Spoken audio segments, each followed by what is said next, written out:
안녕하세요. 오늘은 많은 분들이 은퇴 후에 마주하는 공허함이라는 주제에 대해 조금 더 깊이 이야기해 보려고 합니다. 앞서 소개했던 김 원장의 사례처럼 은퇴는 단순히 직장을 떠나는 것이 아니라 오랜 시간 나를 정의해온 정체성을 내려놓는 과정이기도 합니다. 그래서 준비가 되어 있지 않다면 예상치 못한 허탈감과 우울감에 휩싸이기 쉽죠. 그렇다면 이 공허함을 어떻게 극복할 수 있을까요? 단순한 조언보다는 실제적인 방법과 심리적인 접근법을 함께 살펴보겠습니다. 1. 왜 우리는 은퇴 후 공허함을 느낄까? 은퇴 후 공허함의 본질은 바로 정체성 상실입니다. 우리는 오랜 시간 동안 직업과 역할을 통해 자신을 정의해왔습니다. 의사, 교수, 부장 같은 타이틀이 우리의 자존감을 지탱해 주었죠. 역할의 종결 매일 해야 할 일이 사라지면서 삶의 목적이 희미해집니다. 사회적 연결의 약화, 동료들과의 유대감이 줄어들면서 외로움을 느끼게 됩니다. 자아 가치의 혼란, 더 이상 누군가에게 필요한 사람이라는 느낌이 들지 않을 때 자존감이 흔들릴 수 있습니다. 이러한 변화는 누구에게나 찾아옵니다. 중요한 건 이 감정을 부정하거나 억누르기보다는 자연스러운 과정으로 받아들이는 것입니다. 2. 은퇴 후 공허함을 이기는 3가지 핵심 전략. 1. 나만의 새로운 역할 찾기. 김 원장 사례에서도 보셨듯이 새로운 역할을 찾는 것이 중요합니다.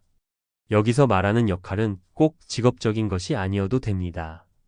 봉사활동, 지역사회에 기여하면서 새로운 소속감을 찾을 수 있습니다. 멘토링, 후배들에게 지식을 나누며 여전히 필요한 사람이라는 느낌을 가질 수 있습니다.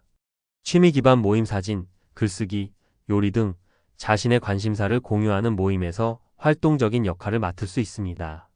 팁: 중요한 것은 의미 있는 일을 찾는 것입니다. 보상이 크지 않아도 자신이 가치를 느낄 수 있는 활동이면 충분합니다. 이 배우는 즐거움, 지적, 호기심 채우기. 이 교수님처럼 새로운 것을 배우는 것은 공허함을 채우는 훌륭한 방법입니다. 배움은 뇌를 활성화시킬 뿐 아니라 새로운 사람들과의 연결고리가 되기도 합니다. 온라인 강좌 시간과 장소에 구애받지 않고 다양한 분야를 배울 수 있습니다. 취미 수업, 요리, 음악, 언어 등 관심 분야에 도전해 보세요. 독서 모임, 책을 매개로 사람들과 소통하며 생각을 확장할 수 있습니다. 팁: 처음에는 작은 목표로 시작하세요. 매일 10분씩 공부하는 것도 충분히 큰 변화의 시작입니다. 3. 작은 루틴의 힘. 일상 속 안정 찾기. 박 부장님의 사례처럼 일상의 작은 루틴이 주는 힘은 생각보다 큽니다. 규칙적인 생활은 정신적 안정감을 주고 우울감 예방에도 도움이 됩니다. 아침 루틴: 같은 시간에 일어나 산책하거나 간단한 스트레칭을 해보세요. 하루 계획 세우기: 작더라도 오늘 해야 할 일을 적어보세요. 자기관리 루틴: 명상, 일기쓰기, 운동 등 자기만의 루틴을 만들어 보세요. 팁: 중요한 것은 완벽한 루틴이 아니라 꾸준함입니다. 처음엔 가볍게 시작하세요. 3.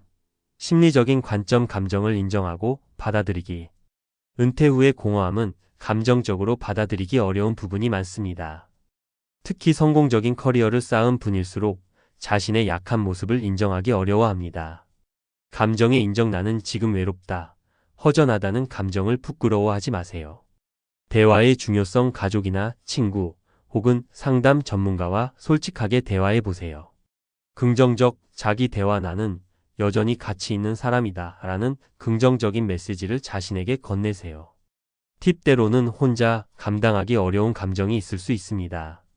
이럴 땐 전문가의 도움을 받는 것도 훌륭한 선택입니다. 4. 성공적인 은퇴 생활을 위한 마인드셋. 마지막으로 은퇴 후 성공적인 삶을 위한 몇 가지 마인드셋을 정리해 보겠습니다. 은퇴는 끝이 아닌 새로운 시작이다. 새로운 챕터를 여는 과정으로 받아들이세요. 작은 변화가 큰 차이를 만든다. 거창한 목표보다는 작은 변화부터 시작하세요. 완벽하지 않아도 괜찮다. 때로는 느리게, 때로는 멈춰도 괜찮습니다. 자신에게 관대해지기: 스스로를 칭찬하고 인정하는 것도 중요한 과정입니다. 마무리하며 은퇴 후의 삶은 누구에게나 낯설고 두려울 수 있습니다. 하지만 이 과정을 어떻게 받아들이고 어떤 변화를 시도하느냐에 따라 삶의 질은 완전히 달라질 수 있습니다. 김 원장은 봉사로 새로운 역할을 찾았습니다. 이 교수는 배움을 통해 삶의 활력을 되찾았습니다. 박 부장은 작은 루틴으로 일상의 리듬을 유지했습니다. 당신도 지금 이 순간부터 작은 변화에 도전해 보세요.